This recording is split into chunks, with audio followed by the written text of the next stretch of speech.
31일 수요일 KNN 뉴스아이 시작합니다. 인공지능 AI 시대로 접어들면서 고용량 데이터를 관리하는 데이터 센터의 중요성이 커지고 있는데요. 이런 가운데 부산 영도에 1조 원 규모의 초대형 데이터 센터 건립이 추진되는 등 부산 곳곳에 민간 투자가 잇따르고 있습니다. 조진욱 기자입니다. 부산 영도에서 80년 넘게 조선소로 있던 곳입니다. 계속된 조선업 불황에 내년부터 국내 사업을 접기로 했습니다. 조선소 자리에는 앞으로 축구장만한 민간 데이터 센터가 들어올 것으로 보입니다. 이미 한 차례 건축 허가를 마쳤는데 최근 영도구가 고도 제한을 완화하면서 현재 2배 규모로 재추진하고 있습니다. 높이 58m, 지상 8층 규모로 80메가와트 규모의 초대형 데이터 센터입니다. 사업비는 1조 원으로 마리나 베이샌즈 등의 자금을 마련했던 싱가포르 증권그룹의 자회사가 조달합니다. 특히 데이터 센터의 핵심인 전력 수급 문제도 과거 STX 조선소용 변전소가 인근에 있어 해결한 것으로 확인됐습니다. 미래 블루오션 자체는 정부 산업밖에 없기 때문에 우리는 이제 바닷가가 옆이다 보니까 이제 해수로서 냉각수를 사용하려고 그때 한진, 그다음에 STX, 대선 이런 세계 조선소들이 있었기 때문에 전력이 이제 풍부해진 거죠. 금정구와 강서구 등 현재까지 부산에서 추진되는 민간 데이터 센터는 10곳이 넘습니다. 대부분 40메가와트 이상의 대용량 규모입니다. 분산에너지법 개정으로 수도권엔 더 이상 설립이 사실상 불가능해지면서 전력 생산지와 가깝고 정주 여건이 좋은 부산을 선택하고 있습니다. 특히 IT나 금융 글로벌 기업에선 해적 광케이블 시작점이란 점도 매력적입니다. 우리 인터넷을 하고 뭐 해외 쪽 검색하고 할 때 그게 다 위성 통신으로 가는 게 아니라 해적 케이블 통해서 가는 거잖아요. 근데 그런 IT 인프라가 일단 부산은 잘 되어 있는 상황이다 보니까 인구 측면에서도 뭐 서울 수도권 다음으로는 제일 많은 쪽이고 충분히 매력이 있는 곳. 다만 전력 사용량이 극심하지만 고용과 수익 창출 효과가 적다는 점에서 비판의 목소리도 나오고 있습니다. KNN 조준욱입니다. 16개의 해수욕장이 있는 경남 거제의 바다가 휴가철을 맞아 활기를 띠고 있습니다. 특히 반려동물 전용 해수욕장이나 장애인을 위한 해수욕장도 등장하면서 더 많은 인기를 끌고 있습니다. 박명선 기자가 취재했습니다. 한낮에 뙤약볕이 내리쬐는 경남 거제 명사 해수욕장입니다. 반려견들이 주인과 함께 모래사장에서 뛰어놉니다. 산책하던 반려견의 목줄을 풀어주자 기다렸다는 듯이 바닷속으로 뛰어듭니다.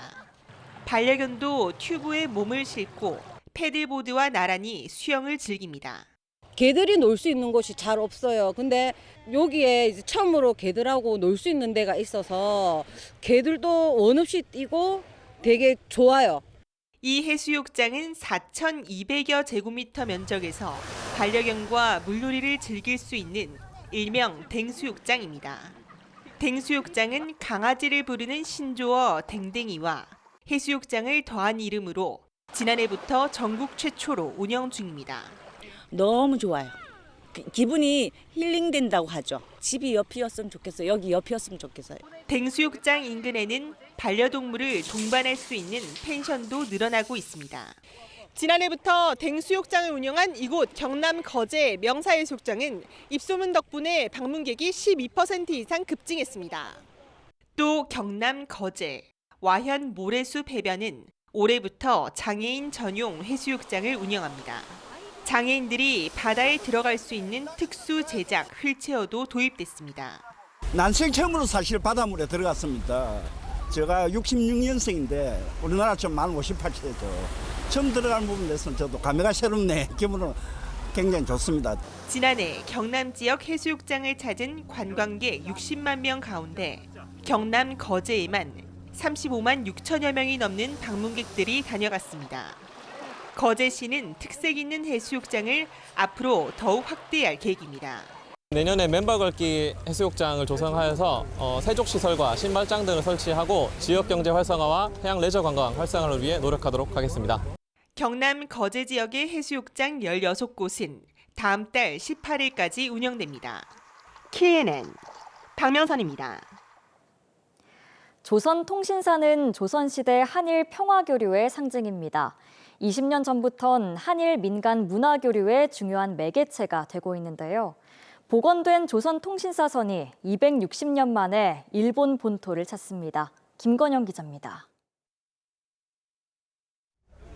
출항을 알리는 북소리가 울립니다. 길이 34m, 너비 9m 목선이 부산 광안대교 앞바다로 나아갑니다.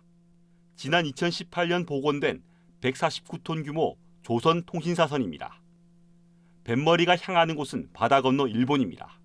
이 조선통신사선은 지난해 212년 만에 대한해협을 건너 대마도에 기항했습니다. 올해는 본토까지 갑니다. 18세기 영조 이후 무려 260년 만입니다. 통신사선의 여정은 출항 전날 무사항해를 기원하는 해신제부터 시작됐습니다. 첫 기항지는 대마도입니다. 이후 나가사키현 이끼섬을 거쳐 20여일 뒤 시모노세키에 입항합니다.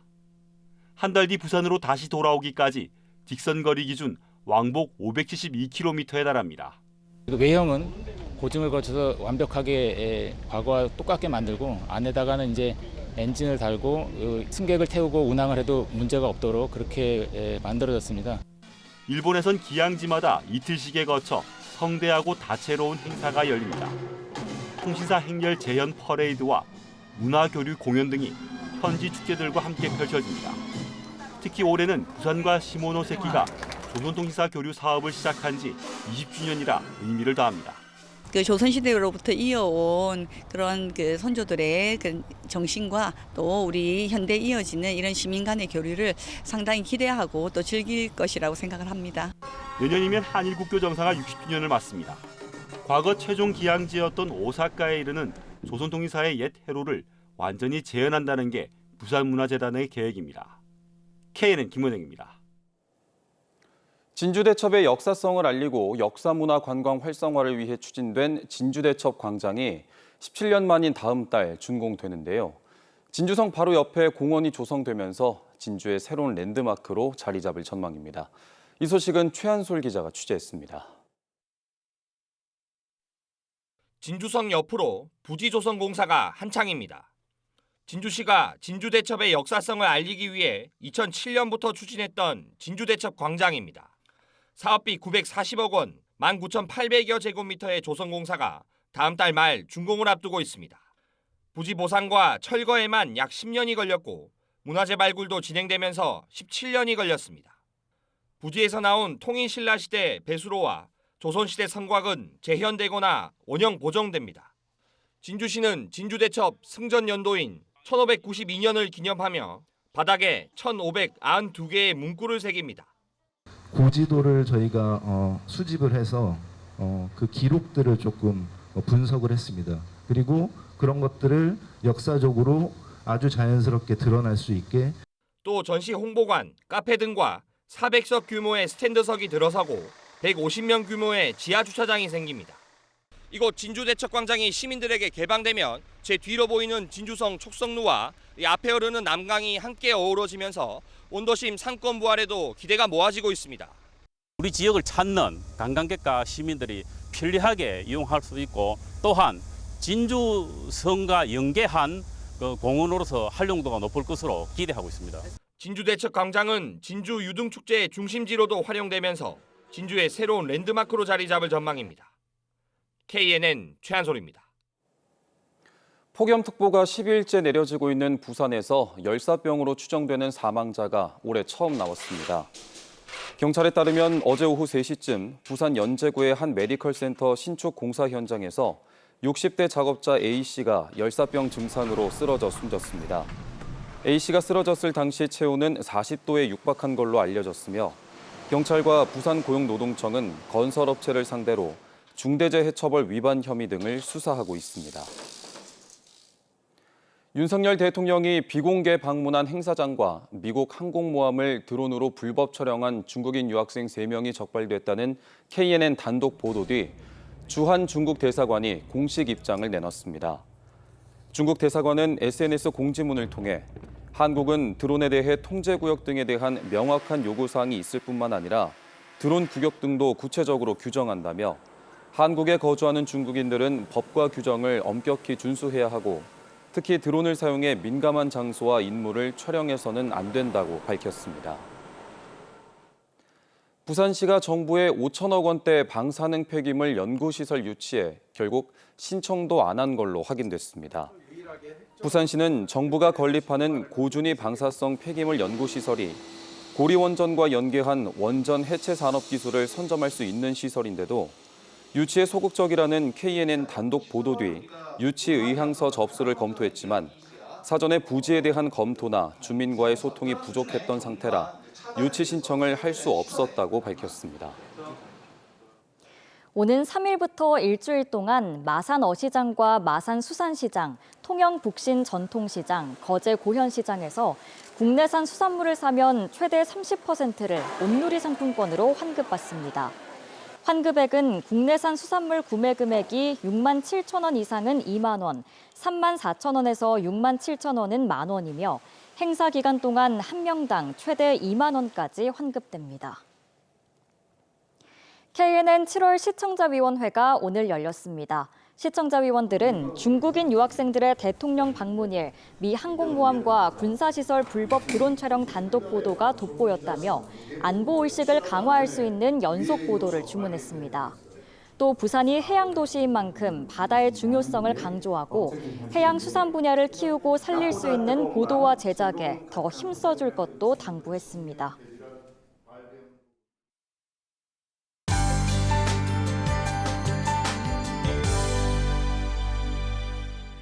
7월의 마지막 날인 오늘도 찌는 듯한 더위가 이어졌는데요. 8월의 첫날인 내일은 하늘의 구름이 다소 지나면서 그늘이 생기겠지만 여전히 더위는 계속되겠습니다. 부산의 한낮 기온은 32도가 예상되고 내륙은 35도까지 오르겠는데요. 연일 이어지는 더위에 온열 질환 발생하지 않도록 주의하시기 바랍니다. 내일도 전국 대부분 지역에 폭염특보와 함께 무더위가 이어지는 가운데 수도권과 강원 지역에는 오후에 소나기가 내리겠습니다. 내일도 최저기온 25도 이상으로 유지되는 열대야로 새벽부터 아침 사이에는 25도 안팎으로 덥게 출발하겠는데요. 낮 최고 기온은 진주가 33도로 어제보다는 약간 낮겠습니다. 중부 지역의 낮 기온은 창원이 33도, 거제 32도, 밀양과 창녕은 35도가 예상됩니다. 한낮에 부산은 32도, 양산 35도, 김해는 34도가 예상됩니다. 바다의 물결은 비교적 잔잔하게 일겠지만 연일 이어지는 바다 안개에는 유의를 하시기 바랍니다. 당분간 맑은 날이 이어지겠고 밤낮 없는 무더위도 계속되겠습니다. 날씨였습니다.